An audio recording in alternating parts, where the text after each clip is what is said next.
Bueno, com sabeu, el dilluns va ser es va celebrar el Dia Mundial del Medi Ambient i llavors per aquest motiu volíem fer també nosaltres com a Comissió d'Igualtat i d'Acció Social dels Centres Científics i Tecnològics de la Universitat de Barcelona, volíem fer algun acte per reivindicar, per posar, per sensibilitzar també sobre aquest tema, no?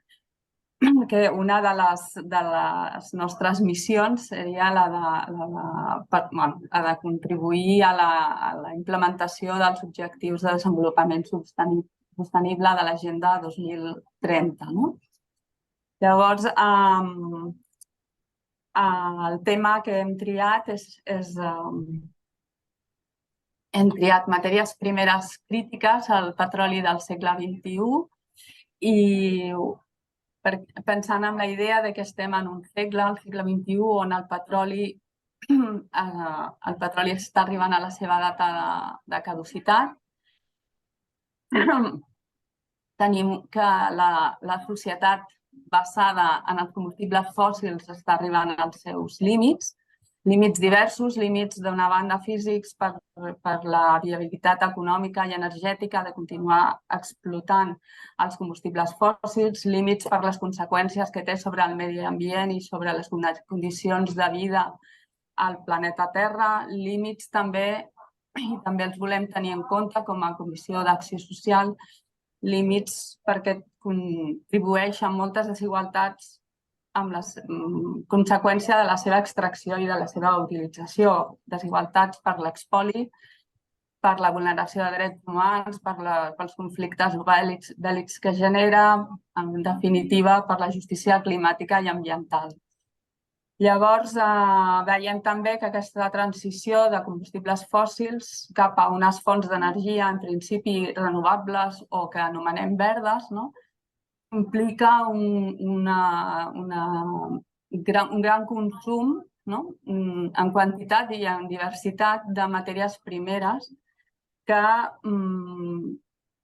podrien tenir també, en certa manera, els seus límits. No? És a dir, que volem parlar i volem reflexionar al voltant d'aquest concepte de límit i com podria afectar també a la transició energètica i altres transicions que són exigents en matèries primeres i que hem de fer durant aquest segle XXI.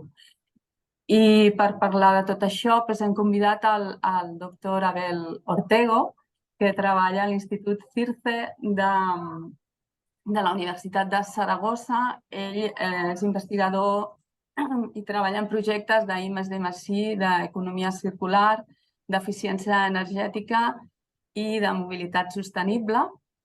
I ja no dic res més, us deixo amb el doctor Abel Ortego i després, quan acabi, podrem preguntar-li tot el que ens acudeixi al voltant de la presentació. Ell parlarà en castellà i nosaltres ens expressem lliurement en l'idioma que vulguem i després, si hi ha problemes de comprensió, intentarem fer les traduccions que calgui perquè tothom pugui participar el més cómodamente posible. Gracias. Pues gracias por la introducción. Todo un placer estar aquí. Bueno, entiendo que me estáis, primero voy a confirmar, que me estáis oyendo y estáis viendo la presentación que estoy compartiendo. ¿Es así? Sí, correcto. Sí, vale, sí. Perfecto. Bueno, pues muchas gracias por la invitación. Gracias a los organizadores, organizadoras, a la Universidad de Barcelona. Y bueno, pues como bien dices, pues hoy vengo a hablar aquí de materias primas críticas, que están en la boca de tanta gente, ¿no? Hablar de materiales críticos y de alguna manera pues vamos a hablar cómo se puede decir que la economía pues va a llevar una transición en la cual seguiremos dependiendo de los recursos, pero la idea es cambiar, ¿no? Vamos a ir de unos como el petróleo y a otros que son las materias primas críticas, que hoy pues voy a intentar explicar qué son y de alguna manera dejarlo claro. Bueno, antes de nada, me gustaría dar unos mensajes que son, claro, que son interesantes y que no hay que perder de vista, ¿no? Sobre todo cuando se habla de agotamiento de recursos, sean unos o sean otros, ¿no? De recursos en general. Claro, cada vez somos más. y esto no hay que dejarlo de lado, ¿no? Si uno analiza cómo ha evolucionado la población mundial, se puede decir que en el siglo XX pues, ha aumentado pues, con tendencias exponenciales, ¿no? Pues, como podemos ver, pues, obviamente ha habido grandes avances en muchos campos, en medicina, etcétera, que han sido fascinantes para garantizar, digamos, una mayor longevidad. Pero bueno, pues también ahora pues, tenemos muchos más moradores o habitantes en la Tierra y bueno, pues ese ritmo de crecimiento exponencial también habrá que pensar hasta cuándo se va a poder mantener, ¿no? O dónde está el límite. Yo recuerdo cuando salió el habitante número 7.000 millones, ¿no? Que fue como la noticia, ¿no? Que llenaba los telediarios de la época, ¿no? Y esto fue octubre del 2011 y bueno, pues ya ha debido de llegar el habitante 8.000 millones, es decir, en poco más de una década, pues ha aumentado la población mundial 1.000 millones, ¿no? Que no es una cifra nada despreciable, ¿no? Entonces, bueno, pues ¿hasta dónde vamos a llegar con este crecimiento? Pues también va a haber que tenerlo en la ecuación este dato.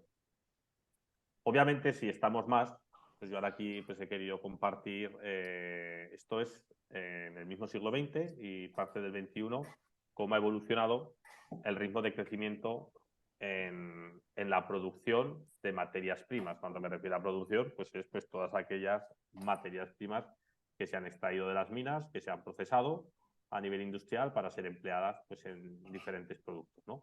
Entonces, bueno, pues también se puede decir que con el crecimiento de la población también ha habido de manera paralela pues un crecimiento en la cantidad de materias primas que necesitamos para abastecer nuestra demanda y luego también en la variedad, ¿no? Es importante aquí analizar no solamente la cantidad que hay en un año solo, sino que cada vez la diversidad de colores es mayor, lo que quiere decir, como vemos en la leyenda, los diferentes metales que se necesitan, pues es que cada vez no solo necesitamos más, sino de manera más variada, ¿no? Se puede decir que desde el punto de vista de las materias primas, la dieta del hombre es una dieta muy variada, ¿no? Cada vez necesita no solamente más cantidad, sino más diversidad.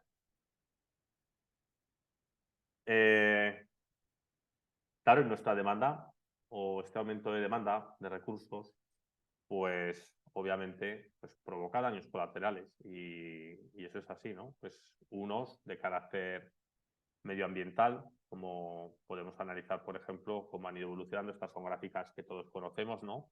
Cómo han ido evolucionando pues, en los últimos 120 años las emisiones de CO2, ¿no? Pues ha sido también otro aumento exponencial, continuamos con las exponenciales en población, exponenciales en recursos, exponenciales en emisiones, ¿no? También pues, estamos llevando ahí una tendencia pues, altamente insostenible.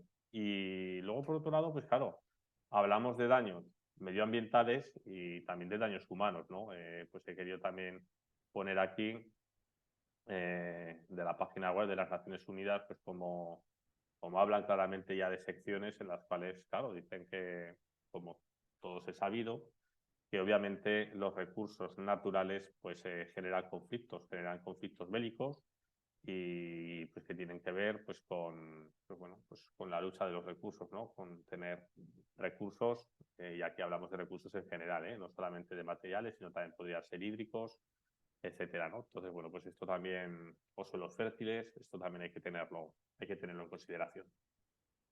De manera que, claro, pues si hemos visto todos estos problemas y hemos visto que las emisiones es un grave problema, pues se puede decir que se está trabajando en conseguir diferentes organismos de manera muy activa, diferentes países en conseguir una economía libre de carbono. También es verdad que se pone el foco de todos los problemas de las emisiones de CO2, ¿no? Cuando, bueno, pues ese es un área de actuación, pero obviamente, como hablaba, ¿no? Pues el crecimiento o la demanda pues también genera conflictos, también genera problemas en la sociedad, más allá de que haya emisiones de CO2, ¿no? Pero parece que los tecnooptimistas o los tecnólogos pues ponen todo su esfuerzo sobre todo en que haya una tecnología libre de carbono y que cuando eso se consiga, pues supuestamente pues ya garantizaremos la sostenibilidad de la humanidad, etcétera, ¿no? Bueno, pues en esa línea en esa línea, pues bueno, pues se habla de que se necesita una economía libre de carbono y siempre esa economía libre de carbono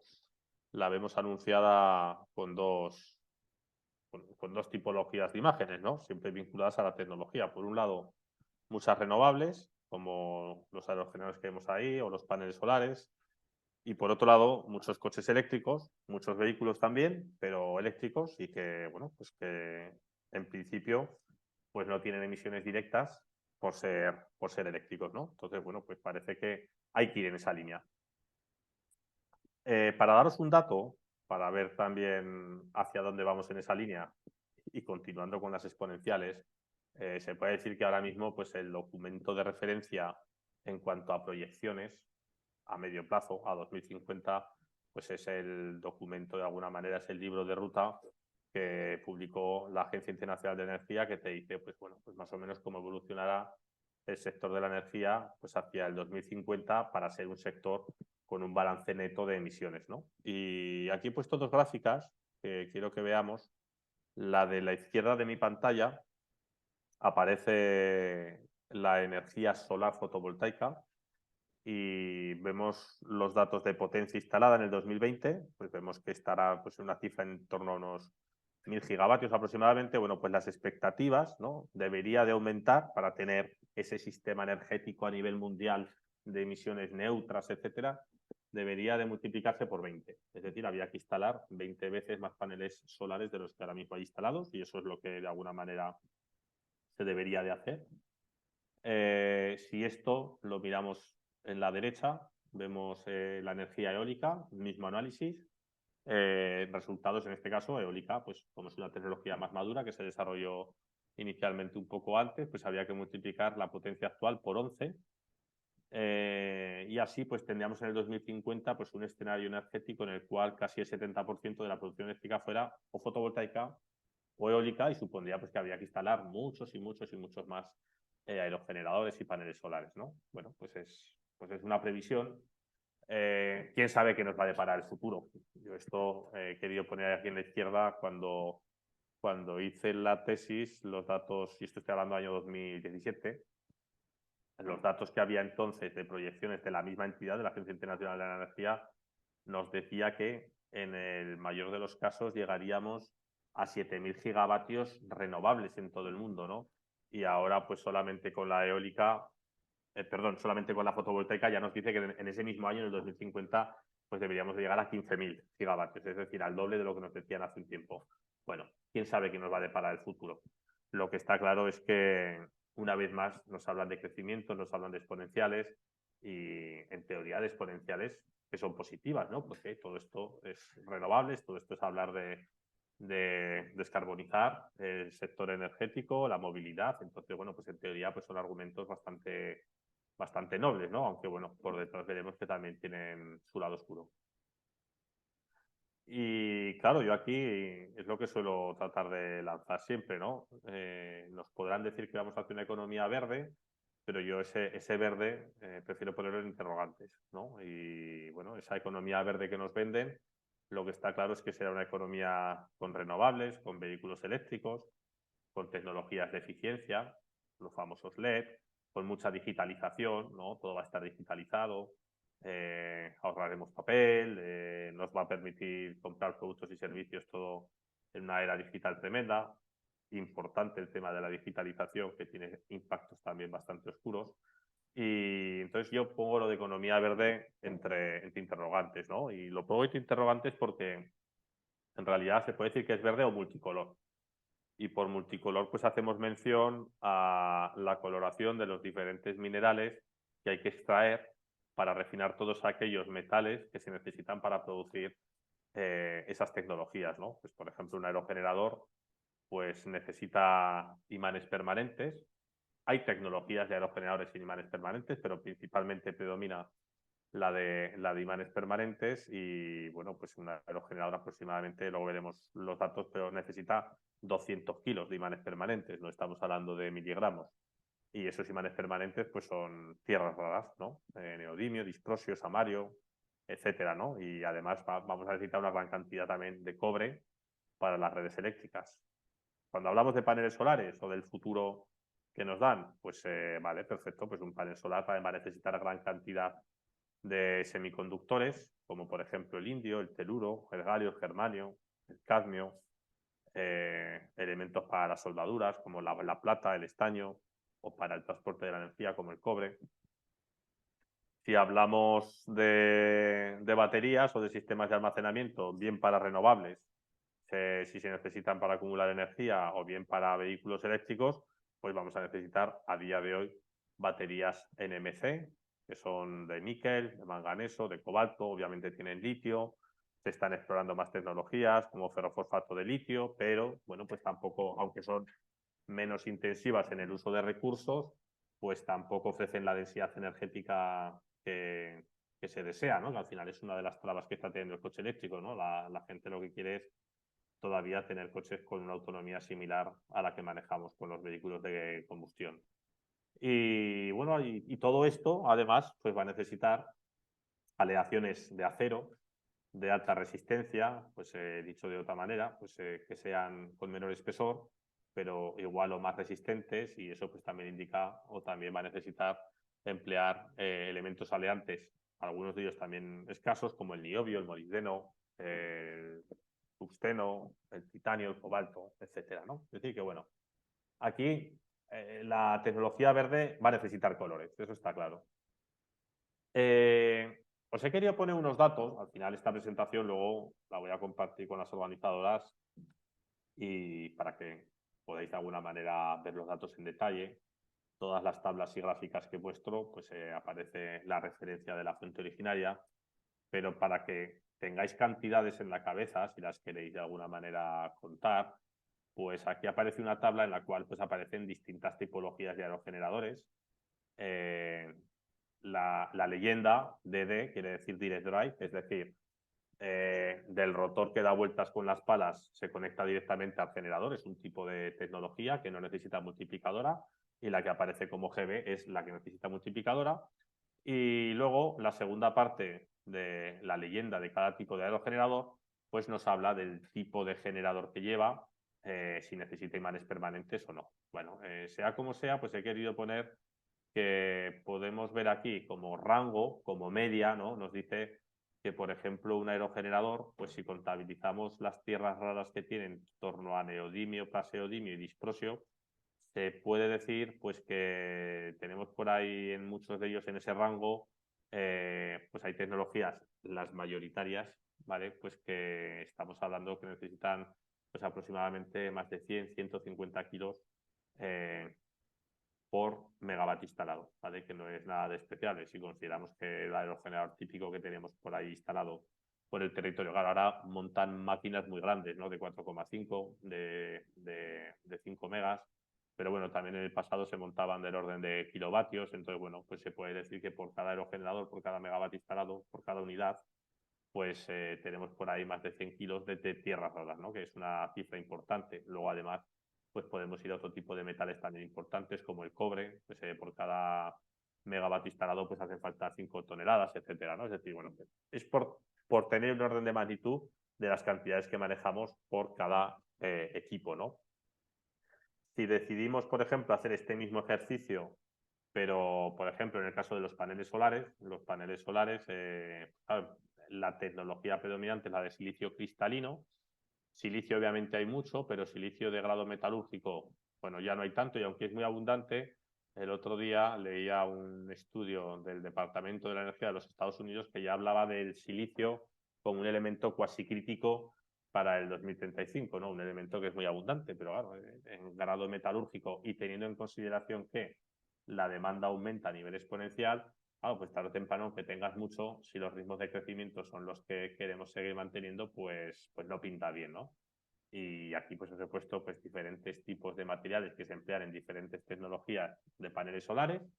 Y bueno, estos son los datos que tenemos ahora, ¿no? Es decir, al final, pues para fabricar un panel hacen falta muchos semiconductores.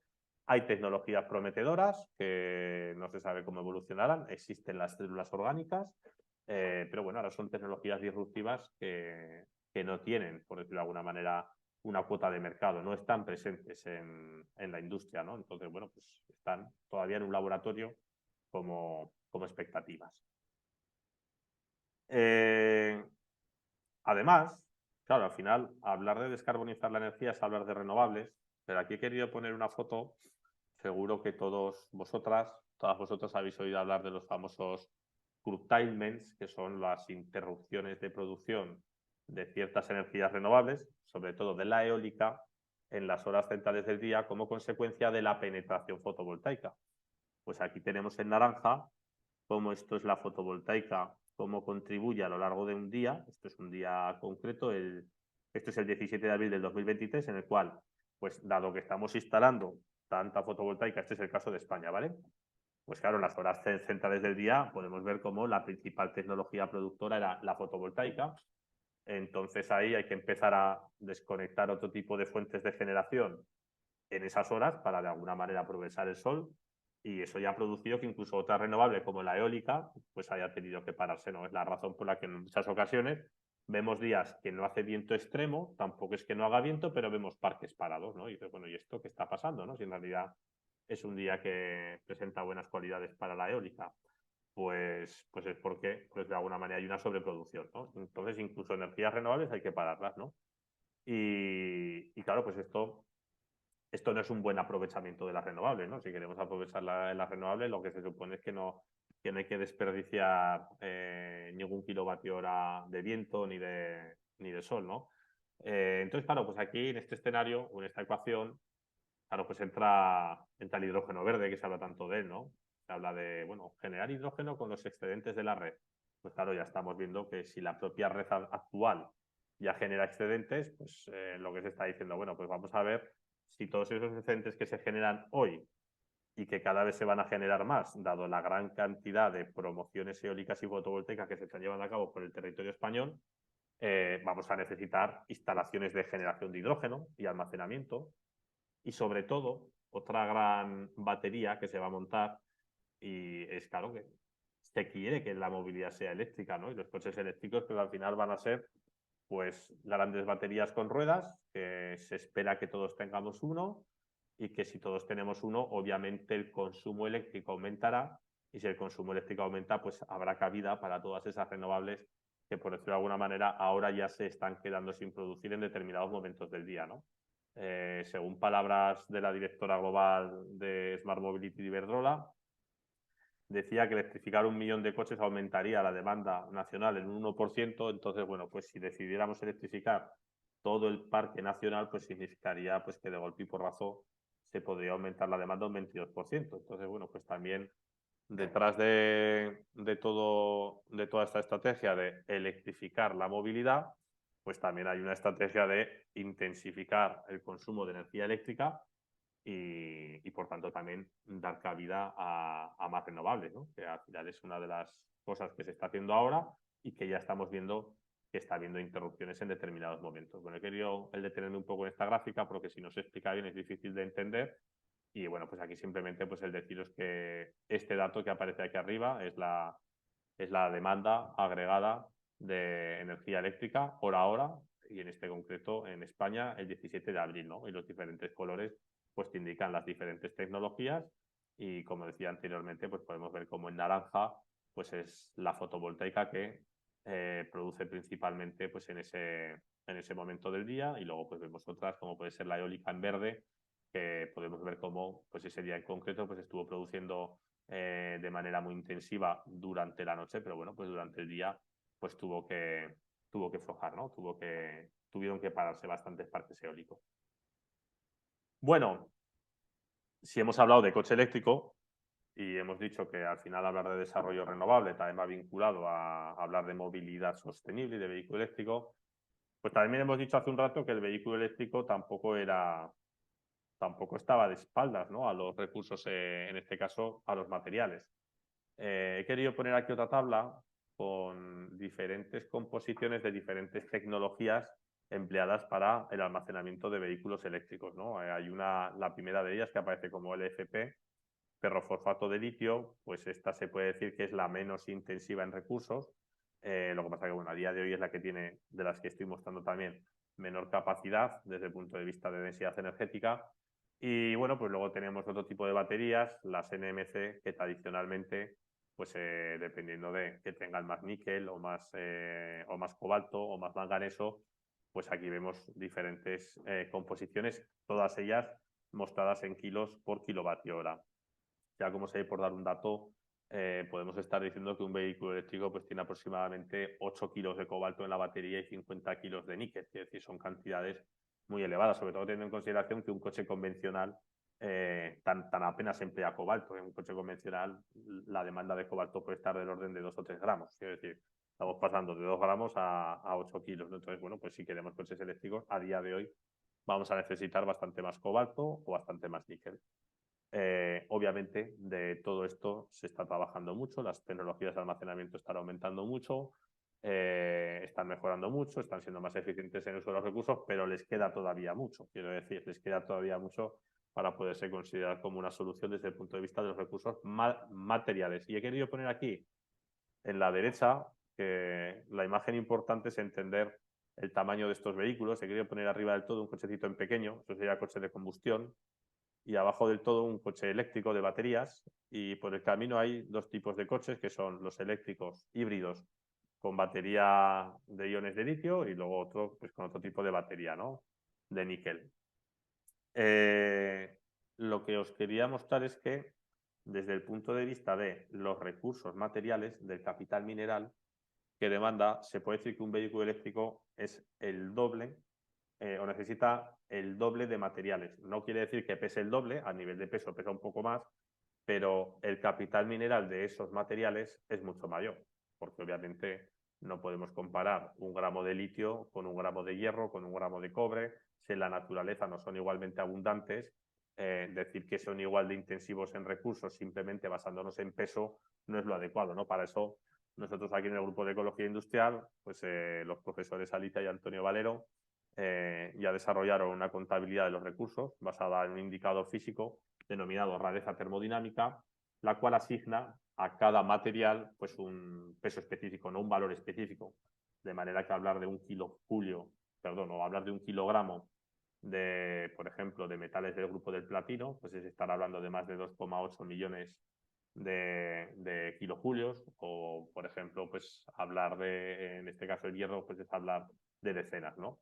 Entonces, pues se estableció una contabilidad en la cual, dependiendo de los diferentes tipos de materiales, pues tenían un impacto diferente, medido todo eso en exergía, en termodinámica y da una idea del capital mineral. Así que, como resumen, se puede decir que desde el punto de vista de los recursos minerales, un coche eléctrico es el doble de intensivo que un coche de combustión, ¿no?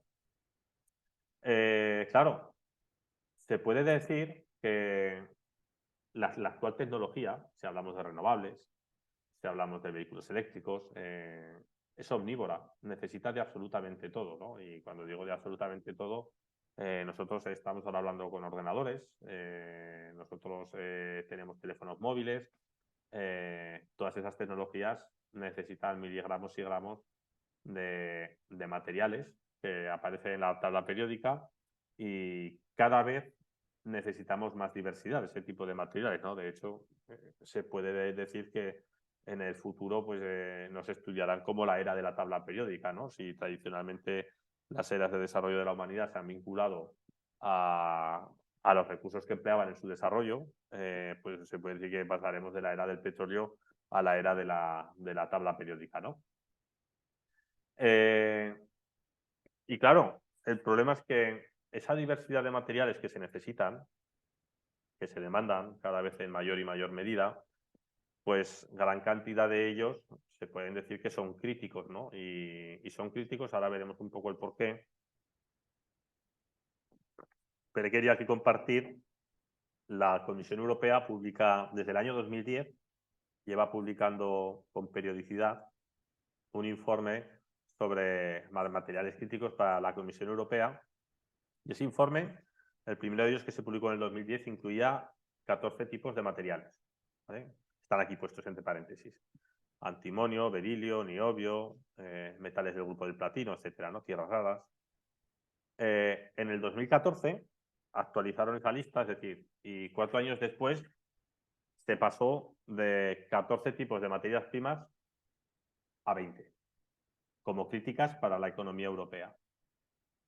De ahí pasamos a 27 en el año 2017 y en el año 2023 ya habla de 34, es decir, solamente en poco más de 13 años se puede decir que el número de materias primas críticas se ha multiplicado pues, más de por 2, más del doble en poco más de 13 años. Ahora tenemos prácticamente, se puede decir que casi hasta algunos de ellos como el cobre y el níquel, que son extremadamente abundantes en la naturaleza, se consideran críticos, más que críticos que se consideran estratégicos. ¿Por qué?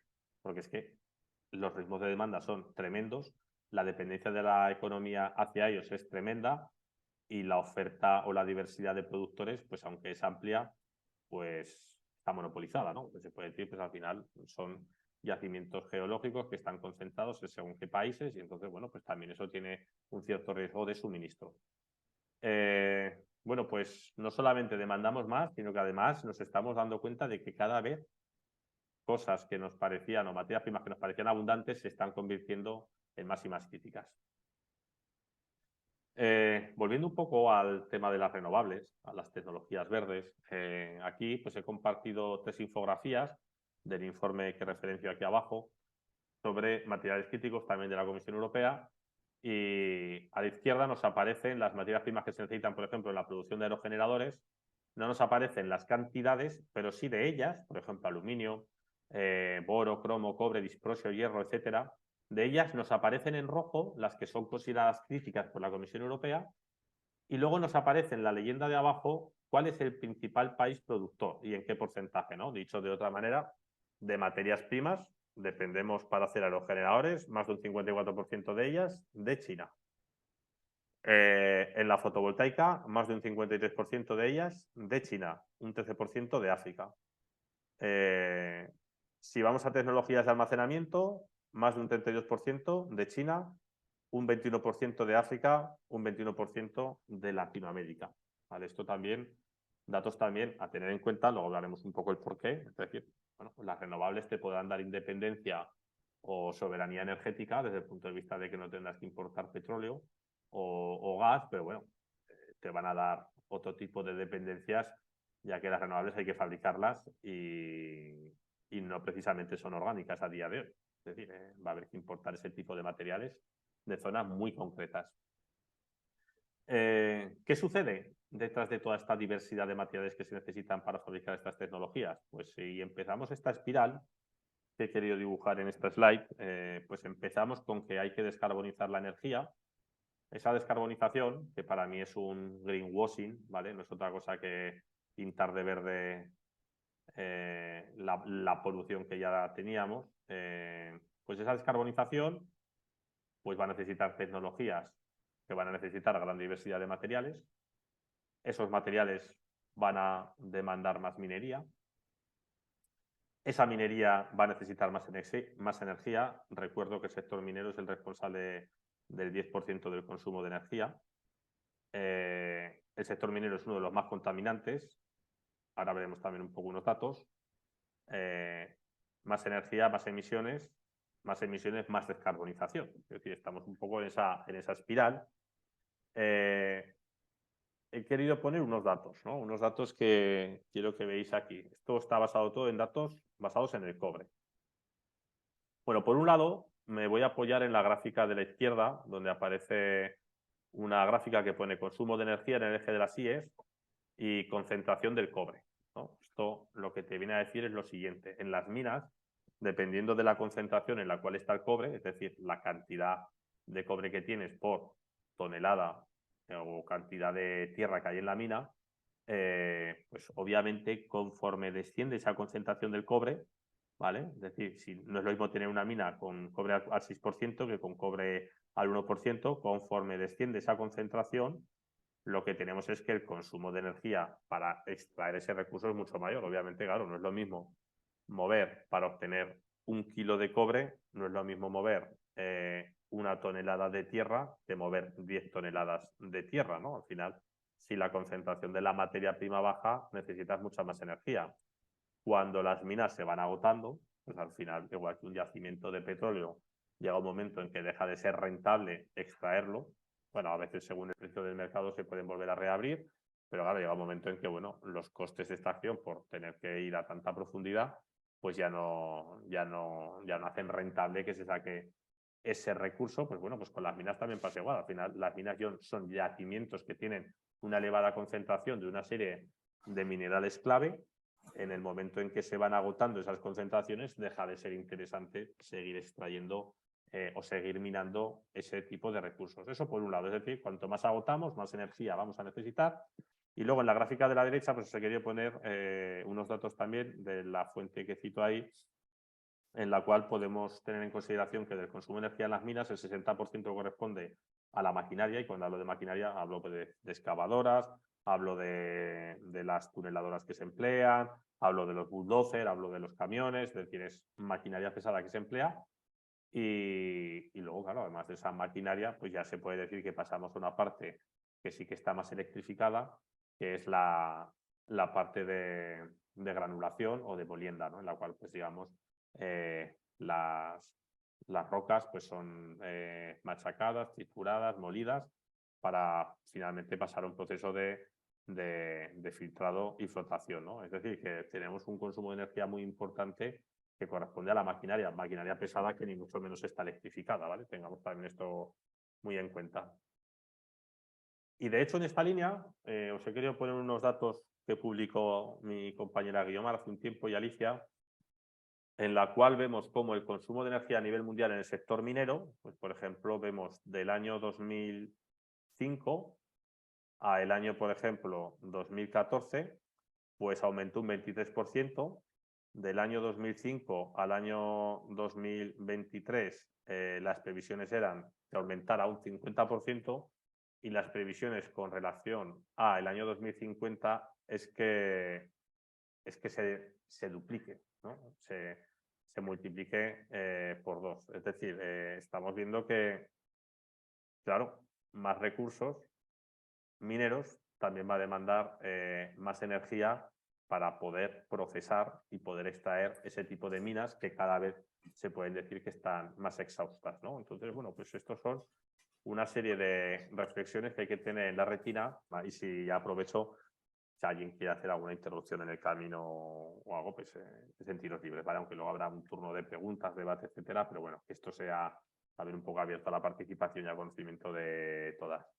Bueno, en esta línea, como decía, ¿no? El mensaje es eso: demandamos más, y a la vez esa demanda exacerbada pues también nos vuelve a sacar otra exponencial, que es que los ritmos de consumo de energía para extraer y procesar los minerales pues también son exponenciales, ¿no? Publicamos un artículo hace ya un tiempo, yo creo que fue el año 2019, en el cual hablábamos poníamos o advertíamos que realmente toda esta transición energética que se nos está vendiendo, llena de renovables, llena de vehículos eléctricos, etcétera, que de alguna manera que se podrían tener cuellos de botella, ¿no? Y que a mí que alguien me diga, dime qué día va a ser el día en el cual nos vamos a quedar sin níquel o nos vamos a quedar, pues obviamente eso no lo sabe nadie. Pero lo que está claro es que los ritmos de crecimiento actuales son insostenibles y que eso va a llegar. Quiero decir, que hay tecnologías en las cuales estamos depositando las esperanzas de un futuro mejor, como son las renovables y el vehículo eléctrico, pero que esas tecnologías que nos quieren prometer un futuro mejor dependen de otros recursos que no son infinitos.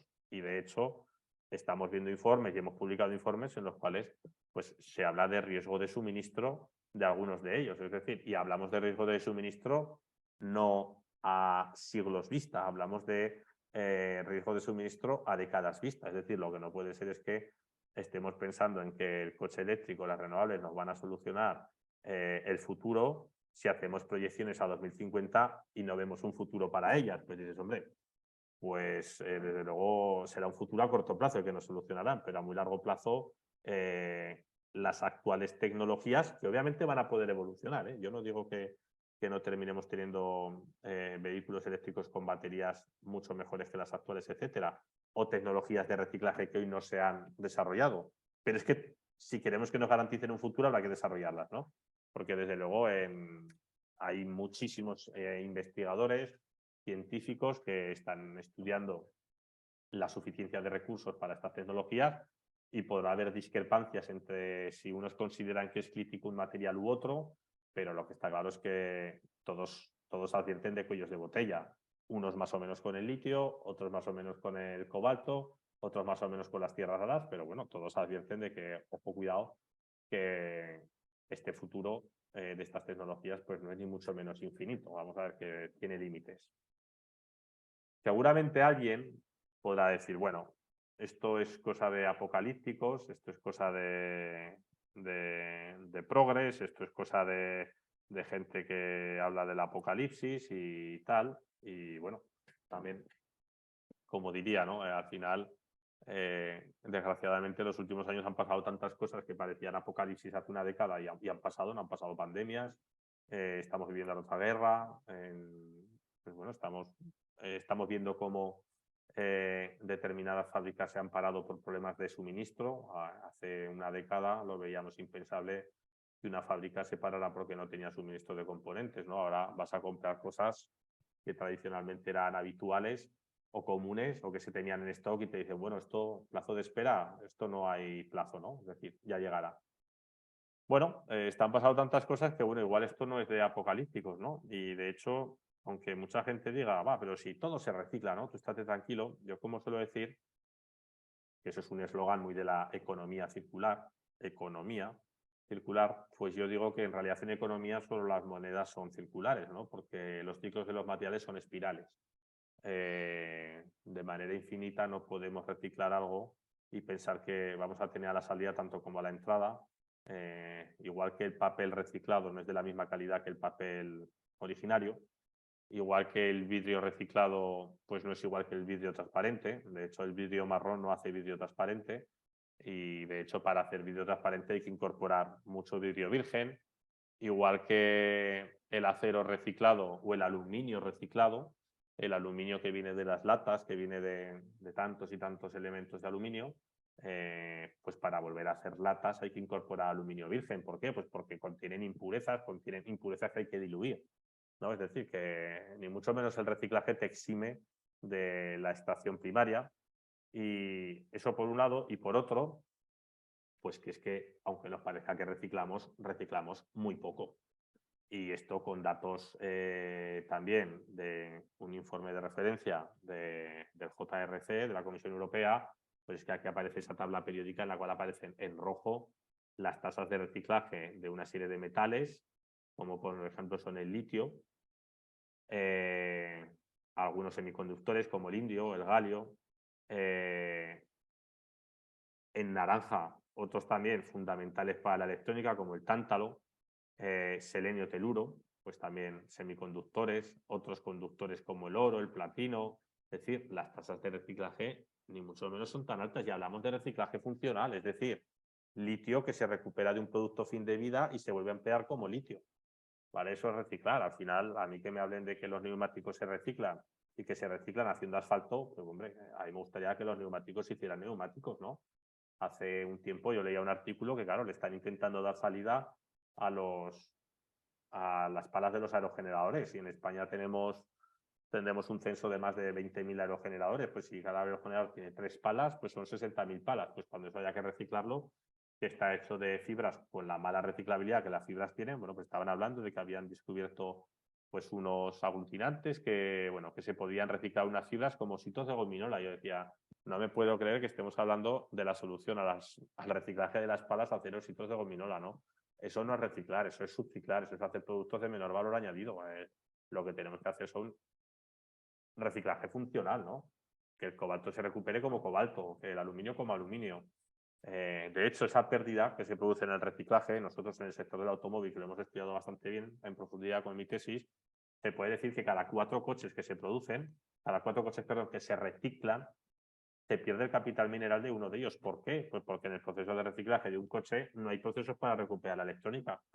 Eso se fragmenta y todas esas placas electrónicas, todos esos miligramos de cobalto, todos esos miligramos de tántalo, de plata, etcétera, ¿dónde terminan? Pues en los procesos de fundición de acero, de aluminio, haciendo escorias o en los vertederos, ¿no? Es decir, eso reciclas lo más gordo, el acero, el aluminio, pero te estás dejando materiales escasos y críticos. Entonces, bueno, pues ¿quién se va a encargar, ¿no?, de reciclar todos los paneles solares que se están montando ahora a día de hoy? ¿Quién se va a encargar de realmente de que vayan a gestores autorizados, que se apliquen procesos de tratamiento para recuperar esos semiconductores?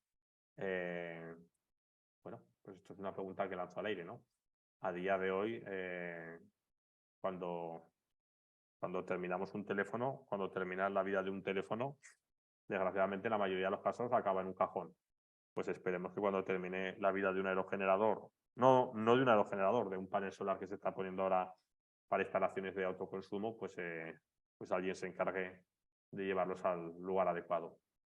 De hecho, en esta línea he querido poner aquí pues otro informe. Esto es un artículo que publicaron también unos compañeros míos del grupo, en la cual hablaban, lo importante es quedarse con esta línea. Cuando yo muevo el ratón en la pantalla, ¿lo veis? Sí. Vale. Pues es importante quedarse con esto que aparece aquí, pérdidas, ¿vale? Los diferentes colores son diferentes materias primas. ¿Esto qué quiere decir? Lo que quiere decir es lo siguiente. Dice, mira, aquí hay una entrada de materiales, ¿vale? De productos, que esos productos son una cantidad de materiales, ¿no? Y hay una entrada de productos que se ponen en el mercado y que tienen un valor, esto medido en términos de economía, ¿no? En dólares, ¿vale? Tiene un valor tremendo, ¿no? El qué pasa, que claro, que se ponen también, y esto es en el periodo de tiempo 2000-2021, dice que gran cantidad de ellos, ¿vale? Pues terminan como residuo, ¿no? Es decir, llegan al final de su vida. Dice, de los que llegan al final de su vida, que estamos aquí, todos estos, que se recojan, son ya esta pequeñita parte de aquí, es decir, todos estos que llegan al final de su vida son residuos de aparatos eléctricos y electrónicos no recogidos, es decir, esto es lo que termina en nuestros cajones, lo que nunca sabemos dónde ha acabado. Dice, de lo que recogemos, pues una parte importante, pues vuelve otra vez a el mercado, a hacer nuevos productos, etcétera. Dicho de otra manera, me estás diciendo que de lo que se ha puesto en el mercado en estas 2 décadas, aproximadamente un tercio no ha vuelto, ha desaparecido, está disperso, ¿no? ¿Quién se va a encargar de premiar, de valorizar, de recoger todo eso? Estamos hablando de las RAEs, que va a pasar también, ¿no? Por ejemplo, con las renovables, ¿no? Cuando haya que recogerlas para reciclarlas, ¿no? Esto se va a hacer, se hará bien y luego, al margen de todo ello, pues una vez que se recojan, se recogerán y se reciclarán realmente para recuperar funcionalmente todos los metales. He querido poner aquí unos, como por decirlo, unos mensajes clave, ¿no? El 60% del valor en dinero desaparece, el 99% de los materiales críticos se pierden en el tema de las RAEs y realmente lo que se recupera por recuperar aluminio. Es decir, que bueno, tampoco son procesos de reciclaje muy avanzados. Claro, que alguno de vosotras, luego iremos un poco por la parte ahora, digamos, hasta aquí he cerrado en la parte, se puede decir, de recursos, de tecnología, y voy a dar un mensaje desde el punto de vista técnico, también entendible. Luego pasaremos a la parte un poco más social del problema. Bueno, aquí vosotros diréis, ¿y qué soluciones hay? Pues claro, pues desde luego se habla del ecodiseño, pues es que hay que diseñar orientado al reciclaje. El otro día yo estoy en un proyecto que estamos analizando el reciclaje de las tierras raras de los motores eléctricos de los coches eléctricos. Pues es que desmontar un motor eléctrico y conseguir los imanes permanentes es que lleva 3 horas de mano de obra, ¿no? Es que si realmente los metales tienen valor, pues se tiene que diseñar ese motor para ser desmontado muy rápidamente y recuperar aquello que tiene valor. ¿Vale? Es decir, un diseño orientado al reciclaje y la reutilización.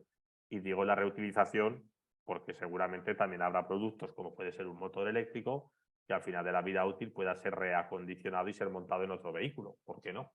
¿No? Diseño orientado a la recuperación de componentes. Y esto va en línea con lo de antes, ¿no? Pues al final la vida útil de un producto es inferior a la vida útil de muchos de sus componentes. Es decir, al final de la vida, pues un producto es un donante, ¿no? Pues igual que muchas personas cuando llega al final de su vida consiguen alargar la vida de otras personas, consiguen dar vida, consiguen ser donantes, es que un producto al final de su vida puede ser un donante, ¿no? Y realmente la economía de la reutilización y la economía de la remanufactura de productos, es que eso debería estar a la orden del día, debería ser no algo marginal, debería ser algo tenía que ser lo lógico, ¿no? Es decir, al final de esta vida vamos a recuperar esta placa electrónica para montarla en nuestro producto. Claro, para eso tiene que haber mucha estandarización. Y mucha estandarización no va muy bien con la economía del consumo o la sociedad del consumo, eso también hay que decirlo. Reciclaje basado en la metalurgia. Lo que no puede ser es que dediquemos a reciclar operaciones básicas de fragmentado, etcétera, cuando en realidad para la producción hace falta química, ¿no? En realidad el reciclaje necesita de metalurgia, de plantas metalúrgicas. Hay que sustituir todo aquello de escasez. No podemos estar usando de manera exacerbada aquello que sabemos que es crítico, como por ejemplo el cobalto, ¿no? Y un último mensaje que me parece importante: tecnología hecha para durar. Ahora nos llevamos todas las manos a la cabeza porque nos dice la Asociación Nacional de Fabricantes de Automóviles que la edad media del parque automovilístico son 14 años, ¿no? Y eso es como un desastre para las ventas, es un desastre para la economía, es un desastre para todo. Y bueno, pues yo digo, es que el coche tiene que durar 14 años, ¿no? Es que debería durar más. Si es la segunda inversión que hacemos en coste, ¿no? Si la primera es la vivienda, ¿os imagináis que nos dijeran que nos tenemos que cambiar de casa por obligación? La Asociación Nacional de Constructores de Casas nos dijeran, hay que cambiarse de casa a los 20 años por obligación. Yo diría, pero ¿qué me estás contando, no? Una casa, pues yo si quiero la reformo, llamo a los albañiles. Eso no es posible en otros productos, ¿no? Y en realidad la tecnología debería estar hecha para durar.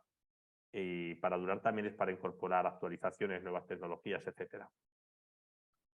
Y ahora quiero pasarme un poco a la parte ya no tan tecnológica, pero a la parte más social, más oscura detrás de las materias primas, ¿no? Esta foto que comparto aquí, esto es el Congo, esto es una mina a cielo abierto de cobalto, pero en realidad es una mina a cielo cerrado, porque ahí se cavan galerías por las cuales hay que meterse en la parte subterránea y bueno, pues ahí vemos la gente trabajando en condiciones penosas, miserables.